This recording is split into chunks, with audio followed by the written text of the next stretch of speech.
अस्सलाम वालेकुम नाजरीन, मैं हूं आपका मेज़बान एम रज़ा और आप देख रहे हैं टीपी न्यूज़। नाजरीन, मेरी तरफ से तमाम मेरे जो व्यूअर्स हैं या मेरे दोस्त भाई अहबाब मुझे देखते हैं तो उन सबको मेरी तरफ से ईद मुबारक। अल्लाह ताला ऐसी हज़ारों खुशियां आपको देखने को मिलें, आप खुश रहें, आबाद रहें। तो फर्स्ट ऑफ ऑल एक छोटी सी माजरत मेरी तरफ से कबूल करें कि मैं बहुत लंबे अरसे से कोई वीडियो शूट नहीं कर पाया। उसकी वजह ये थी नाज़रीन कि मैं कुछ निजी से मेरे दौरे थे दो मुल्कों के, तो मैं पाकिस्तान से बाहर था, वहीं पर ही बीमार हो गया। यहाँ से ही बल्कि बीमार गया था, कुछ तबीयत में बेहतरी आई थी तो चला गया, लेकिन फिर वापस इसी सूरत ही आना पड़ा कि बीमारी बढ़ गई। आवाज़ में भी आप कमज़ोरी फील कर रहे हैं। फिर इसी तरह आपको बाखबर रखने के लिए वॉइस ओवर तो करता रहा, खबरें तो देता रहा। आज की खबर बहुत बड़ा एक इस वक्त भूचाल आया हुआ है सोशल मीडिया पर, एमनेस्टी स्कीम। इसकी कुछ तफसीलात से हम आपको ज़रूर आगाह करेंगे। कोशिश कीजिएगा कि इस वीडियो को आपने एंड तक देखना है, क्योंकि इसमें कुछ ऐसी चीज़ें हम आपकी नज़र करेंगे, आपकी खिदमत में पेश करेंगे जो आप बिल्कुल नहीं जानते। उसकी वजह नाज़रीन ये है कि बहुत सारे लोगों के लिए ये वर्ड जो है एमनेस्टी, ये वर्ड ही कई लोगों की समझ में नहीं आता। पाकिस्तान में अवेयरनेस बहुत हो चुकी है, अब एजुकेटेड लोगों की तादाद भी बढ़ चुकी है, रियल एस्टेट सेक्टर में भी काफ़ी पढ़े लिखे लोग हैं जो इन चीज़ों को समझते हैं। लेकिन मैं कुछ सादा अल्फाज में कुछ थोड़ा सा इसका खुलासा भी बयान करूंगा और आगे ये भी बताऊंगा क्या प्रॉपर्टी के ऊपर एक बार फिर अरूज आने वाला है, क्या एक बार फिर उसी तरह प्रॉपर्टी का कारोबार दोबारा बढ़ने लगा है, क्या उसी तरह जिस तरह पैसे की रेल पेल थी वो दोबारा होने जा रही है। तो इस पर बहुत बड़ी खबर हम आपको देंगे। चैनल को लाजम सब्सक्राइब करना है, साथ में लगा बेल आइकन भी दबाना है ताकि कोई भी इंफॉर्मेटिव वीडियो हमारी आती है तो उसके नोटिफिकेशन आपको मिलते रहें। सबसे पहले बात करते हैं कि एमनेस्टी स्कीम असल में होती क्या है। नाज़रीन, एमनेस्टी इस पर दी जाती है कि जिस तरह कई लोगों के पास बहुत सारा ऐसा पैसा होता है जो कि टैक्स के अंदर डिक्लेयर नहीं होता, जिसको आम अल्फाज में हम काला धन कहते हैं। कुछ ऐसी जायदादें होती हैं जो डिक्लेयर नहीं की गई होती टैक्स डिपार्टमेंट को, तो उसके लिए हुकूमत एक रियायत देती है कि अगर आपके पास ये सब कुछ है तो आप इसको डिक्लेयर करें और उस पर मामूली सा टैक्स आपको लगाया जाएगा, जिससे ये हो जाएगा कि आपकी वो हर चीज जो है वो वाइट डिक्लेयर हो जाएगी, यानी वो एक लीगल हैसियत इख्तियार कर लेगी वो पैसा आपका और वो जायदादें। तो इस पर नाज़रीन मैं आपको बताता चलूं कि अच्छे और तरक्की याफ्ता ममालिक के अंदर ये होता है कि हुक्मरान बदल जाते हैं, पार्टियां बदल जाती हैं, लेकिन जो मुल्की तरक्की के मंसूबे होते हैं उनको नहीं बदला जाता। चाहे वो अपोजिशन में बैठे हुए जो लोग होते हैं उन्होंने वो लॉन्च किए हों या उससे भी पहले की कोई हुकूमत हो तो उसने किए हों। तो बहरहाल अच्छे मुल्कों के अंदर ये रिवायत रही है कि ऐसा ही होता है।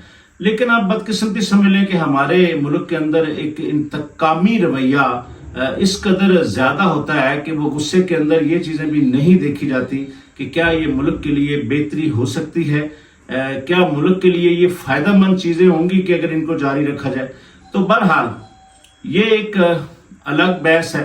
अगर हम एमनेस्टी स्कीम की बात करें, आपको जैसा कि नाज़रीन याद होगा कि 2019 में हमारा IMF का प्रोग्राम चल रहा था, तो उसके साथ ही फिर आगे 2020 में जो PTI की गवर्नमेंट थी उन्होंने ये एमनेस्टी स्कीम हमें दे दी, जिससे नाज़रीन आप हैरान हो जाएंगे कि मुल्क के अंदर कितना बड़ा फायदा हुआ था उस वक्त।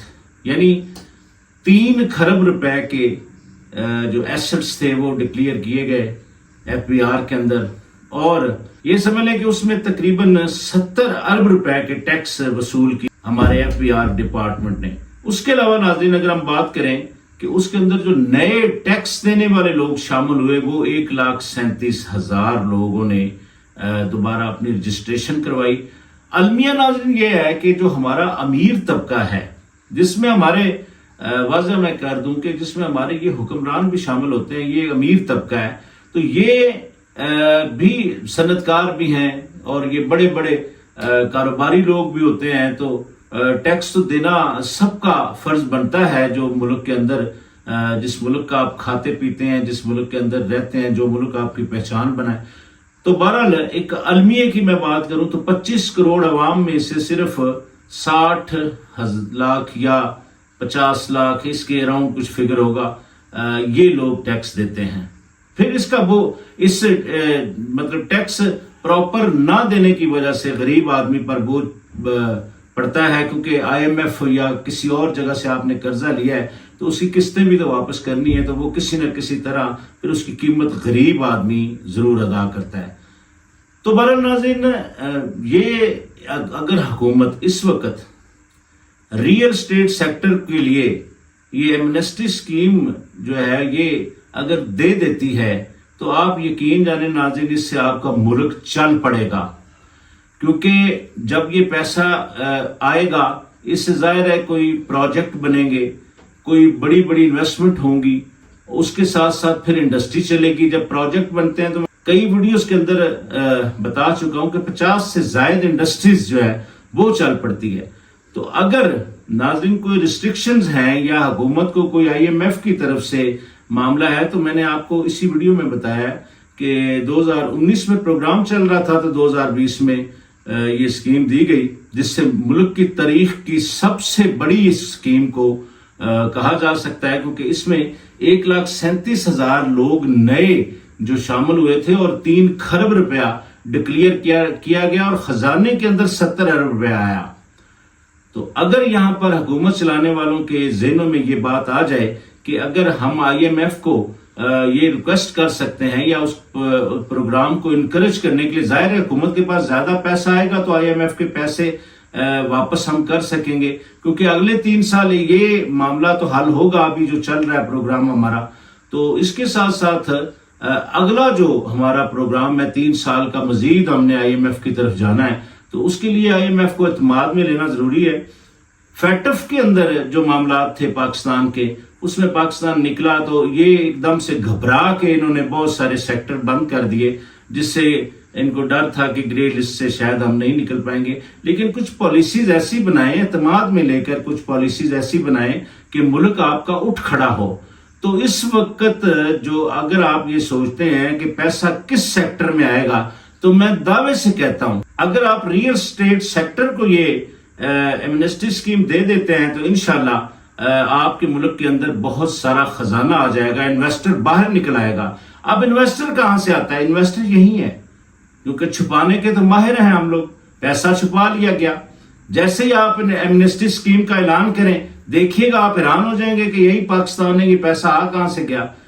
اوورسیز کمیونٹی سے پیسہ آتا ہے, لیکن وہ اس صورت میں آتا ہے کہ جب اوورسیز کمیونٹی موجودہ حکومت کے اوپر اعتماد کرتی ہے کہ یار یہ لوگ ایسی پالیسیز بنائیں گے کہ ہمارا پیسہ ڈوبے گا نہیں. تو پچھلے کوئی 1-2 سالوں کے اندر آپ کو یاد ہوگا کہ پراپرٹی کے ریٹ نیچے جانے سے سب سے بڑا جو نقصان ہوا وہ اوورسیز کمیونٹی کو ہوا.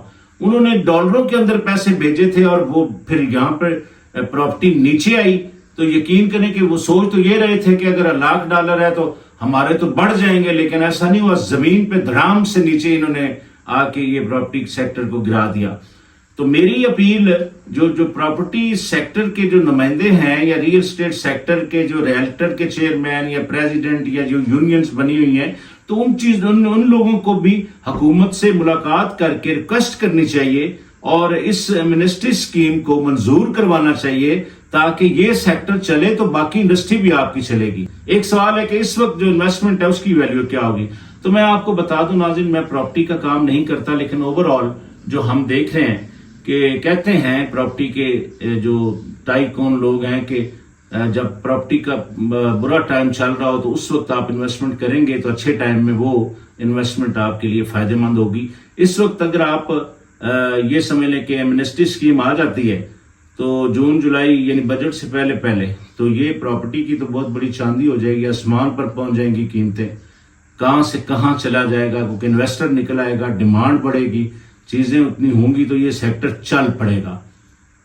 تو کوئی رائے دینی ہو آپ نے کامنٹ باکس میں دیجیے گا. بڑی مشکل سے بول رہا ہوں کیونکہ زیادہ اس طرح تھرو آؤٹ بولنے سے تو کچھ تکلیفیں ہیں. دعا بھی میری صحت کے لیے کیجیے گا, اپنا بہت سارا خیال رکھیے گا. اسی طرح کی نئی اور انفارمیٹو ویڈیو کے ساتھ ایک بار آپ کی خدمت میں پھر حاضر ہوں گے. نئی ویڈیو کے آنے تک کے لیے اپنے میزبان احمد رضا کو اجازت دیجیے. اللہ حافظ.